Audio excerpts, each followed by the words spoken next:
Hey guys, so I am doing this video because more often than not, I get asked the question of what is it that I do to edit my photos. So, because I'm pretty much, got some extra photos, this is probably like my third time attempting trying to get the screen record right and get everything situated. So try to bear with me. I'm trying to not rush through the video or speed run through it. So for starters, I have the basic image. This is the original photo. No blue eyes, no editing or anything really required. I didn't do anything to it just yet, so I'm going to copy and paste it.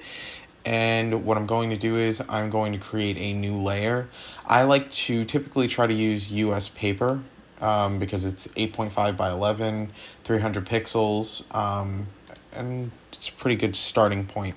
Usually when you try to use higher pixel levels, depending on the PC, it can start to actually act wonky on the program. So, now here we go. I don't want it to be completely filling the image right now. What I want to do is I want to leave a little bit of space, so when I use the masking key. What I'm going to do now is I'm going to click on image. I'm going to go to adjustments and selective color. After I go to selective color, I'm going to select green because I want everything that is green screen in the background to be affected by what I'm about to do. So as you can see, I can manipulate the color. This works pretty well to isolate the green screen and make it where it's easier just to edit. So now that I've done that, I'm going to choose the Magic Wand tool. There is like this quick selection. I don't know how well it works. I know some people usually try to use it, but it works pretty well actually. But I prefer the wand tool. So what I'm going to do is I'm going to change the tolerance to 100. Depending on the lighting, sometimes it works better than others, but in this case, this was actually a pretty good shot as far as the green screen goes. It was pretty well lit for the most part. Now I'm going to lower the tolerance to 55.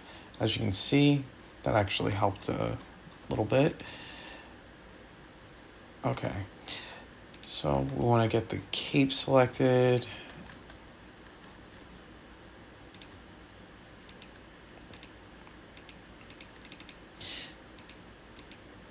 Now, I'm probably not going to, get it perfect.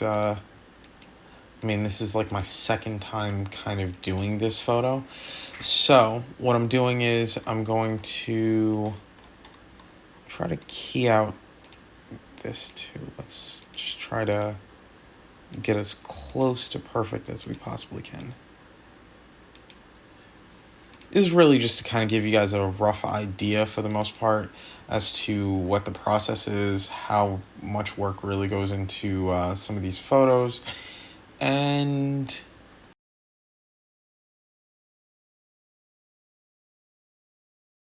now, I have selected everything that I want to select. So what I'm going to do is I am going to click Control, Shift, and I. That inverted the selection so that this way I have everything that I want selected. And there we go.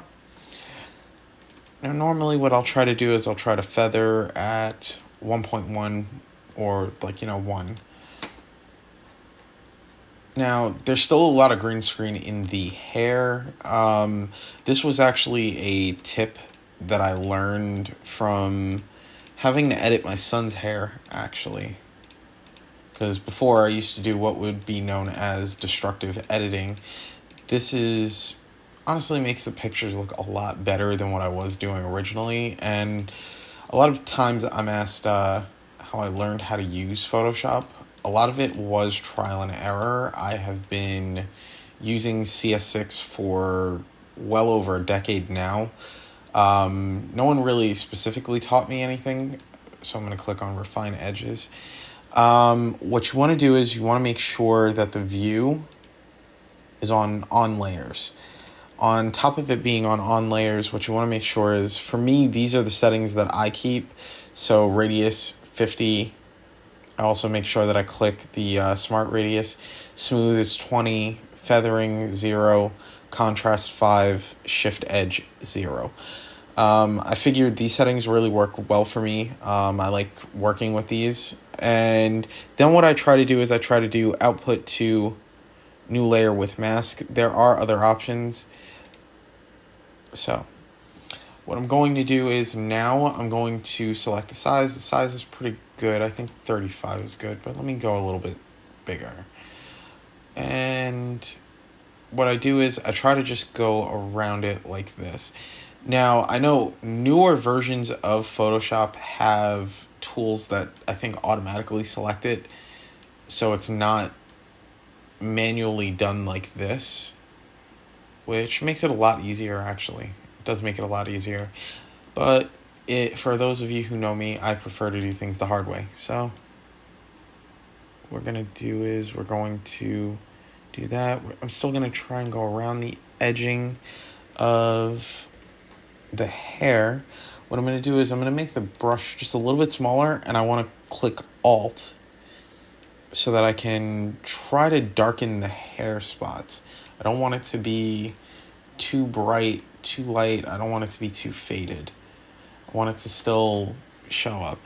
And when you're done, what you're going to do is you're still going to have like this green hint. I'm going to tell you guys how to get rid of that in a second.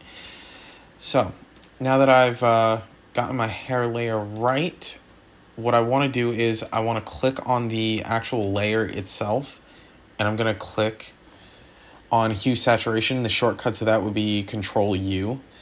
And I'm just going to go all the way to 0 for the saturation. I want to completely desaturate it. And I'm going to click on the masking layer. And I want it to be black because the mask layer is black and everything that I want selected is white. So what I'm going to do is, as you can see, it'll get rid of the green for the hair.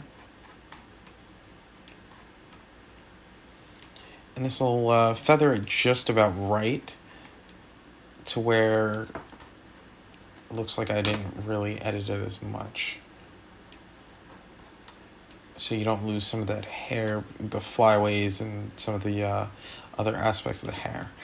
Okay, so now I have perfectly done that. What I'm going to do is I am going to do something else. I'm going to get rid of the backdrop, and what I want to do is I want to do a control merge so that instead of me doing it, there are multiple ways to do this, but instead I found that it's easy for me to do it this way. Get the selection tool, create a box, and I do Control, Shift, and C. Sometimes when you paste it, it'll go wherever. If you want it in the same exact location, which this is also a new thing that relatively new, that I learned, Control, Shift, V, it'll go right over where the original layer is, and I can just move this.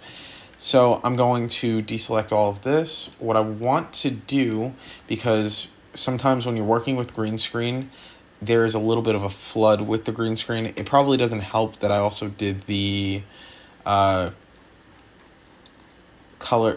selective color thing, where it probably made, like, you know, the green that did reflect onto it reflect onto the face and onto the suit. So what I'm going to do is I'm going to try to get rid of that green hue, that pesky green hue that is sitting here making that. So what I'm going to do is I'm going to create a new layer, and then I'm going to go to hue, and I'm just going to go over it. Now I have used the eyedrop tool to select close to what the color is that I want it to be that would match my skin tone. I'm going over majority of the spots that are also pink. Just lightly. I don't want to make it look too over the top, but I want to make it still look like I have a somewhat even skin tone as well. Sometimes there is a little bit of green that reflects onto the neck, so what I want to do is I want to hit those spots, but I want to be careful. I don't want to get the cape. What I can also do is try to hit the edge of the cape, like here, like the lining over there. Sometimes it actually reflects on the blue, so you want to go around like just the outside of the blue. So let's say, for instance, I moved it. You see how it's like lightly on the edge. You don't want to get too much of the suit because you don't want it to tamper with the actual color. I want to still keep a certain level of the natural color and lighting and everything. So here on the edge of the gauntlets, you want to try to hit there too, because when it comes to urethane, sometimes it will reflect the green screen. Okay, so you want to see right over here where like the arms are. You want to try to hit over in that spot specifically so that the urethane parts and the rubber that is the most reflective, you can actually not see that green hue to it. Sometimes you might even want to hit like the outside, like right here. I'm gonna actually use the eyedrop tool to select the color that's over here so that this way I'm not using different shades of blue, because when it comes to the shadowing and everything, you want to make sure that you're using the eyedrop tool to capture the part of the suit that's actually like, you know, the same shade, the same colors. So here we go. Now that I've done that, what I want to do is I typically try to change the eye color. Superman's eyes are blue. Let me move this out of the way. Superman's eye color is blue. Now I'm going to make a group layer, and I'm going to title that Eye Layers. So what I'm going to do is I'm going to, right now I have the blue selected from the suit, which is actually not a bad place to start because you don't want it to be too vibrant or too over the top. So I'm going to go color, and I'm going to just go over the irises and the whole eye, and I'm just going to go like this. Now, because I did that, naturally, we need to get the point. Okay, there we go. And then what we need to do is we have a eye that I actually downloaded from off of Google. So what I'm going to do is I'm going to copy and paste that onto, let me actually X this out. So what I'm going to do is I'm going to select it. Let's zoom out. So when it comes to this eye layer, what I want to do is I want to, yet again, pick the magic wand up, and I am trying to go 100. Now, as you can see, there's still a little bit of that line that you want to go. I want to go a little bit further. Okay. And then I want to select outside. Now what I'm going to do is same thing that I did with the other layer. I'm going to Control-Shift-I, and that will invert it. And then after that, I'm going to mask layer it. Now in this case, I told you before that there was a alternative instead of the control merge. So what I'm going to do is I'm going to show you guys how to do that as well. It's apply layer mask. You're going to right click the actual layer, and then you're going to do that. And after, I'm going to, because the eyes are small, I want to shrink it down.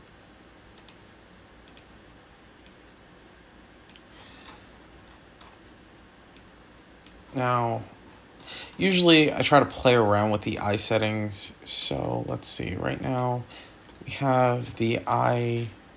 You know what, that's a decent size for that. I want to create an alternate. So while I'm dragging it, I'm going to click on the Alt symbol, and that'll make a copy of it, automatic copy. It's like a shortcut instead of having to do duplicate. And what I want to do is I want to make it where I am here.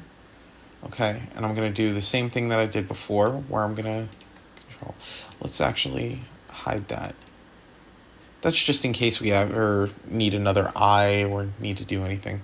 So, because both of these layers are under the eye layer, if I wanted to, I could actually just erase them along with the blue. Or deselect them, better yet. What I want to do is I want to do lighten, or do I want to do lighter color? I think I'll do lighten. Usually try to play around with the settings and try to see what actually works. Actually, hold on. I just realized I did it for the whole thing. I want to select only these two. So I want to layer 6. So both of the irises that I was working with is what I want to select. That was my mistake.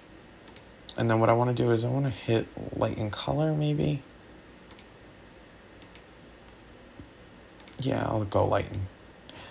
So because I hit lighten, what I want to do is I still want to leave some of that texture for the eye, which is the reason why I'm doing that. I want the eye to actually look like a real eye. So I'm going to get rid of some of that. This is actually known as destructive editing, from what I've heard. So now that I have done that, as you can see, I still have the detailing of the eye. Might want to actually make the blue. Let's change the hue maybe and the saturation. Okay. That looks a little wonky. Still looks a little weird. Doesn't look very natural. You know what, let me go here and try maybe a different shade of blue. Try to do something a little bit different.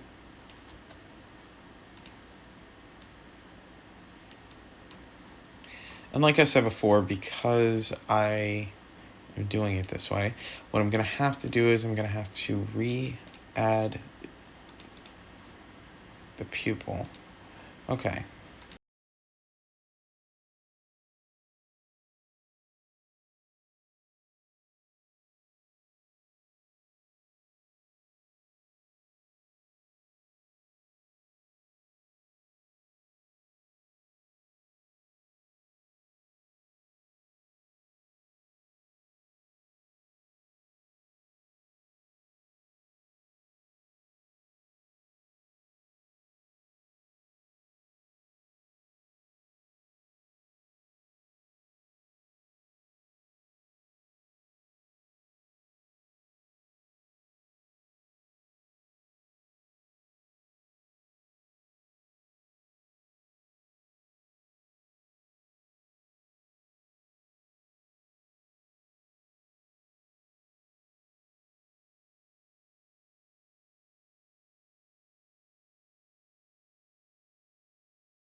I think I might want to get more of that eye texture. Okay. So, another thing that I prefer to do, now I like the suit, the color that it is, don't get me wrong. Sometimes I duplicate the layers so that this way I don't lose the original. What I'm going to do is I'm going to just turn up that saturation just a little bit. For some reason, my camera, it's like the settings desaturate sometimes. So what I'll try to do is I'll try to balance it out by doing this. And because of that, now I have that bright and prominent blue. Now what I want to do is I want to select around the Superman symbol. This red and this yellow, I want to make it pop more. I want to use that selective color to make it really, really pop more. So I'm going to go to the adjustments, which I usually do this for most pictures. Let me actually... And then I'll select the color and I'll kind of mess around with it, see which one I really prefer and which one I like. Now, with this, I selected the yellow, so I want to change the yellow. I want it to be more bright, more saturated, more pop to that yellow to separate the red. And there we go. Actually, I still think that there's more I want to do to that. Sometimes it's just a little bit more trial and error.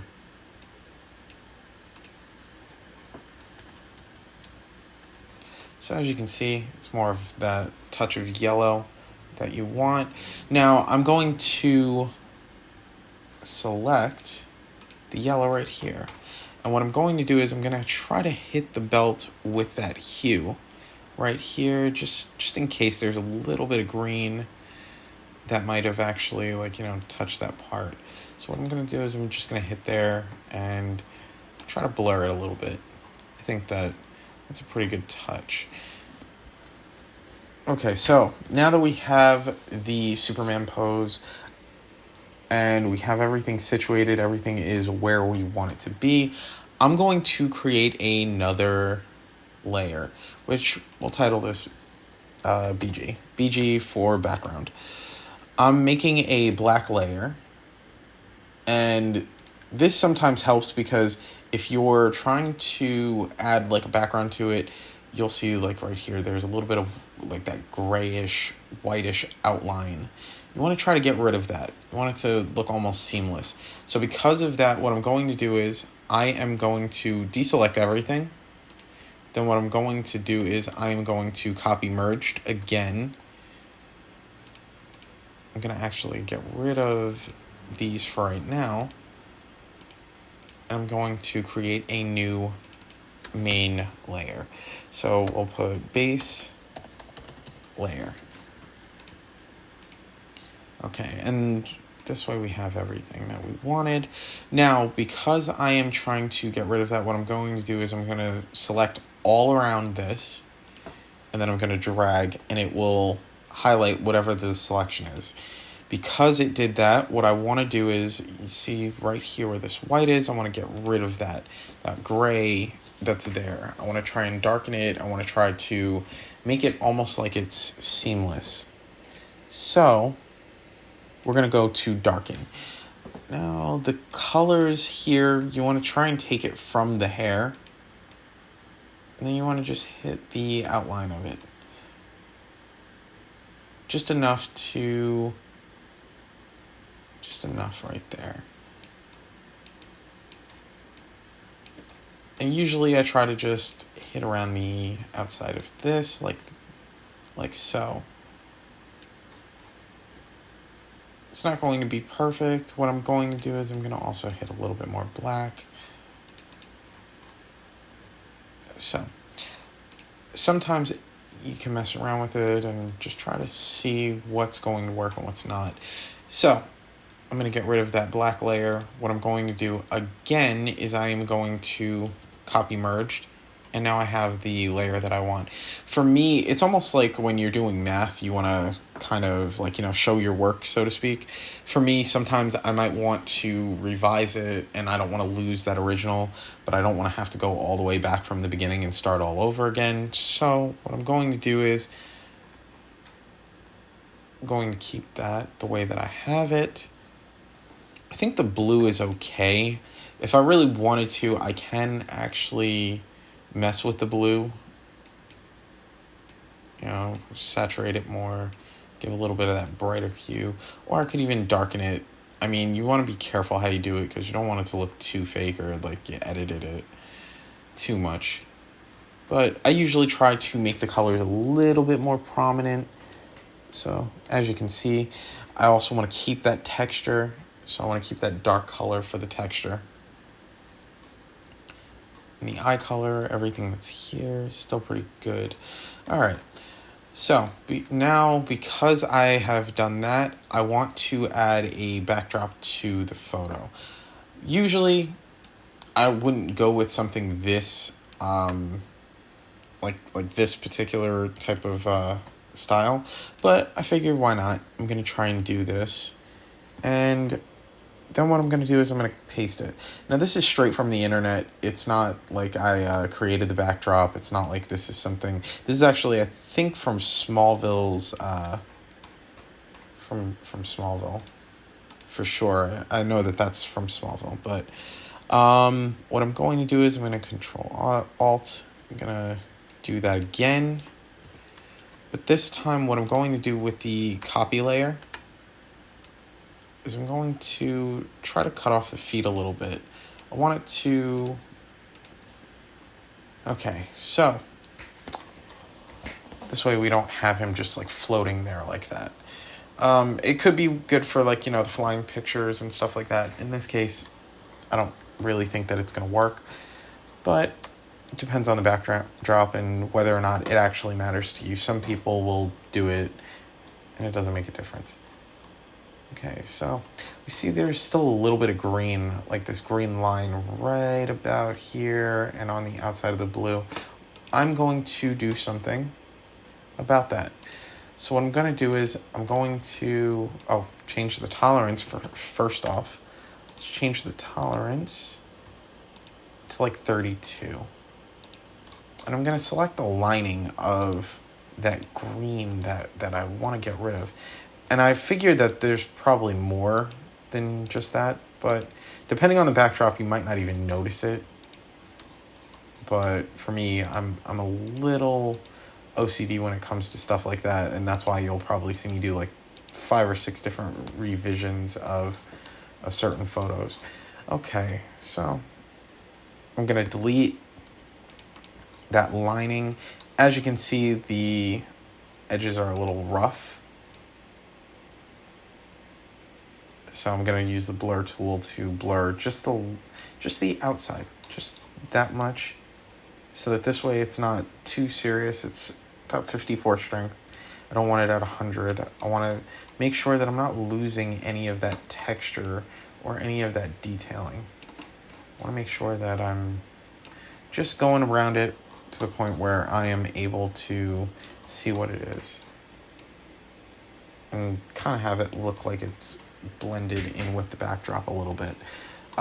There are still actually other spots, other locations where this green is still appearing.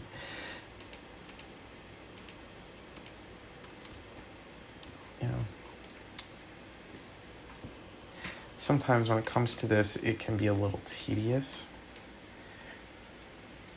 which is why there's a lot of work that does go into these pictures. It's not like it is AI generated or anything quite like that. There's way more work that's going into this.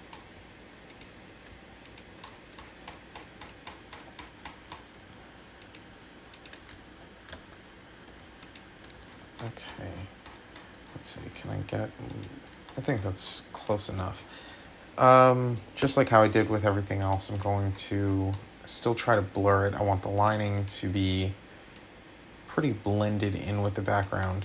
So I'm just going around the edge of that cape so that this way it doesn't look like it was just cut and paste.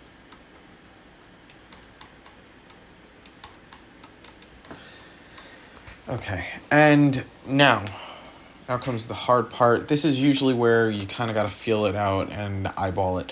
I'm going to go to curves, which you can actually go to image, adjustments, and then curves, or you can do Control M. I have gotten pretty used to doing the shortcuts, so sometimes that's kind of how I would go about doing it. So I want it to not be so dark, but I want it to still match up with the backdrop. I want to add something like that. Okay, and with this, I'm going to create a whole new layer for the background, and I'm going to just, let's see, we could actually darken. Nah, we don't want to darken. We want to lighten. Okay, so we're going to lighten it. I'm going to take some of the saturation from the page, from this backdrop. And what I want to do is I want to go to filter. We're going to go to lens blur. I think 40 is good because I just changed it. I don't know what it starts off as, but you're going to change the radius. It'll show you what the end results are going to be. But be careful, because sometimes if you're using too much RAM of the computer, it might, say that it failed, and then you might have to do it again. But it's not really that big of a deal. Okay, so because we now have the backdrop the way that we want it, we have the figure, the Superman figure, the way that we want him. I'm going to select the layer. I'm going to have to do this again because I think that there is a certain level of white around that is making it look like it's cut out more. Okay. So, because we have done that, I'm going to select, this is a smoke layer that I found on one of those PNG websites. Now, the PNG files are good because when you go online and you look for a PNG file, it will actually get rid of the backdrop on some of them. People who upload it, usually they'll upload it without the backdrop, which is nice. Makes it very quick, very easy to edit. So, I'm going to paste that. As you can see, came straight on here. There's no backdrop. There's no cleaning up. There's nothing really required. And it adds that little transparency. Now, because of this, I want to add something where it looks like the clouds in the backdrop. And I want to kind of change the color, actually. So what I want to do is I want to go with the color scheme that's similar to this. Do we want to do color? Or do we want to do... We'll do overlay. And I want to go with that orange tint to it. And what I'm going to do is I'm just going to lighten it just a little bit. Because I still want to be able to see everything visibly. And I'm just adding a little bit of smoke, not trying to go too crazy with it. And with this, I'm going to change the color. The color right here is like this almost like orange, rustic, brownish color. I want to change it to blue. So what I'm doing is I'm going to do that. Then I'm going to copy. And let's see. There are some of these places that are like that rustic brown orange that I want to get rid of. So I want to get more blue. I want the blue to overlay with this suit.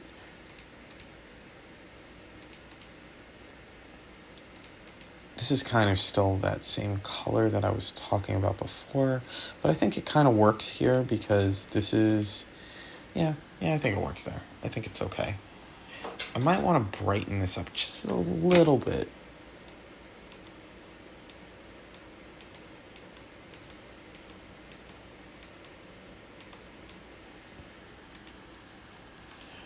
Now, I do have the darken option, but I don't think just slightly, just a slight twinge. Okay.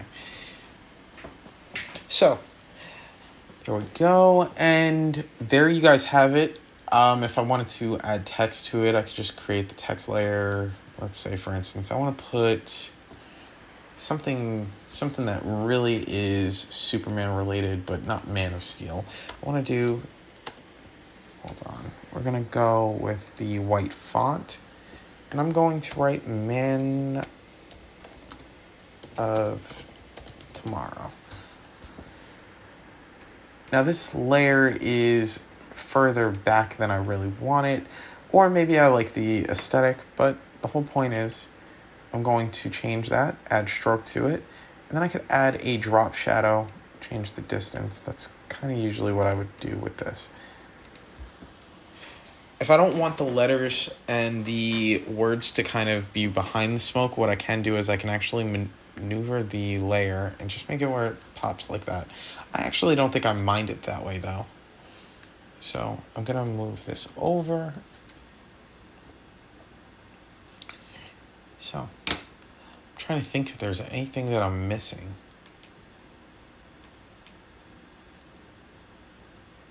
Okay, now the last thing that we want to do is X out without saving our work. So what I'm going to do is I'm going to save. I already know where I want it selected to be saved. So what I'm going to do here is I'm going to first save it as a TIFF file. Now, the reason why this file is important is because it saves all of the layers and does very little compression, and you want to also click where it says layers on it. So you're going to check that box where it says layers. And then I'm going to save it as, I still got cap locks on, Superman. You know what, let's change it to Man of Tomorrow. image compression, we're going to do JPEG, change the image size to maximize it, and including layers will increase the file size. And there we go. Okay, so now that we have that file saved, TIFF files, because they are so large, what you want to do is you want to know what you can do. You could actually upload it as either a JPEG or PNG. Like certain files, it'll still upload to Facebook, Instagram, and a lot of those online servers. So for me, I'm going to use JPEG because that seems like it would be easier. And there we go. And now it is saved. So because we are done with all of that, I'm going to X out. Oh, hold on. I actually forgot something that I wanted to add, which is something that typically does happen. I'm going to go onto the JPEG one. What I want to do is I want to add a lens flare. Is it necessary? No, but it adds some kind of realism to it, and it looks almost like a suit reveal poster, which I always love that. So what we're gonna do is we're gonna go to render, lens flare. I think being over here is good. Give like a little bit of that coming out of the corner where the lighting is the most prominent. So you want to get it really where it looks like the sun is actually peeking through at the edge of the photo. And then you have these nice little lens flare bubbles right there, and it looks good, if I say so myself. Good enough for me to save.